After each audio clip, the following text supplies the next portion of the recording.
hari ni Bella dengan Hafiz, kita orang nak story jap. Yes, cerita apa yang tengah viral sekarang ni, kan? Betul. Kalau korang perasan sekarang ni memang tengah hangat diperkatakan pasal seekor anjing.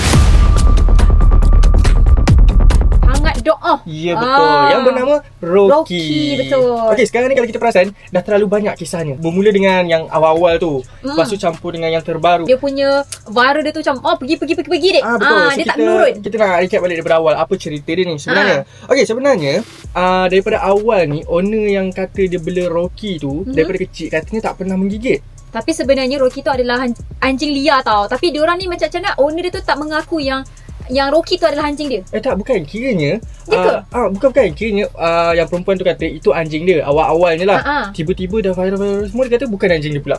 Oh, macam gitu.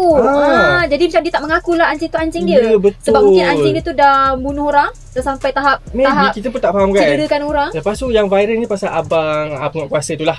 Ramai orang kecam dia awal-awal kan. Sampai ada artis pun marah dekat dia, sampai mengeluarkan perkataan-perkataan yang tak elok dekat dia. Lepas tu hujung-hujung ni rupanya bukan abang tu yang salah. Katanya kami tak kecam tindakan penangkapan liar. Yang kami kecam ialah cara pengendaliannya.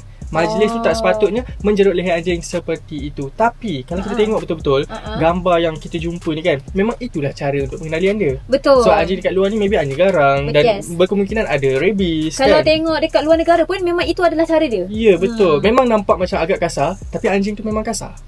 Andai Sebab kalau kita nama salah pun anjing liar kan. kalau kita tersalah cara ke apa kan, berkemungkinan kita yang akan cedera. Jadi sebenarnya kita ni pun mulut pun kena jagalah. Kita kena dengar daripada dua pihak. Kita jangan tengok daripada video macam ni, ni abang ni abang ni salah apa semua kan. Tak boleh. Kalau kita perasan baru-baru ni pun ada yang viral pasal seorang budak yang kena gigit dengan anjing sebab kena serang dengan anjing kan.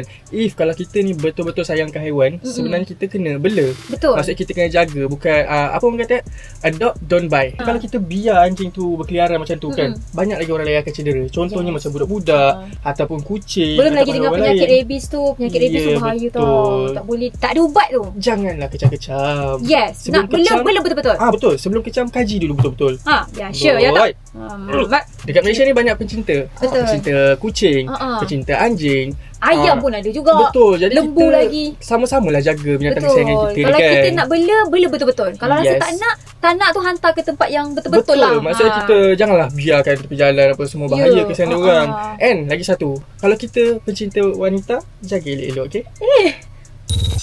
Kalau rasa kita tak mampu, tak payahlah nak bela binatang. Sebab binatang ni pun perlukan kasih perhatian sayang, ke semua. perhatian. Betul. And lagi satu, kita sebagai netizen, rakyat Malaysia ni kan, tak kisahlah awak siapa sekalipun, kita kena jaga percakapan kita, apa yang kita tulis dekat social media ni. Kadang-kadang kata-kata tu menjadi satu doa yang akan berbalik pada kita. Dan kata-kata tu sangatlah tajam. Mungkin bagi kita, yelah kita faham je kita marah ke sampai kita tahap maki-maki. Tapi orang tu macam mana? So, korang jangan lupa untuk check it out kita orang punya YouTube, Instagram dan juga TikTok Best FM Malaysia untuk tengok banyak lagi video-video menarik daripada kami. Yeah, bye-bye.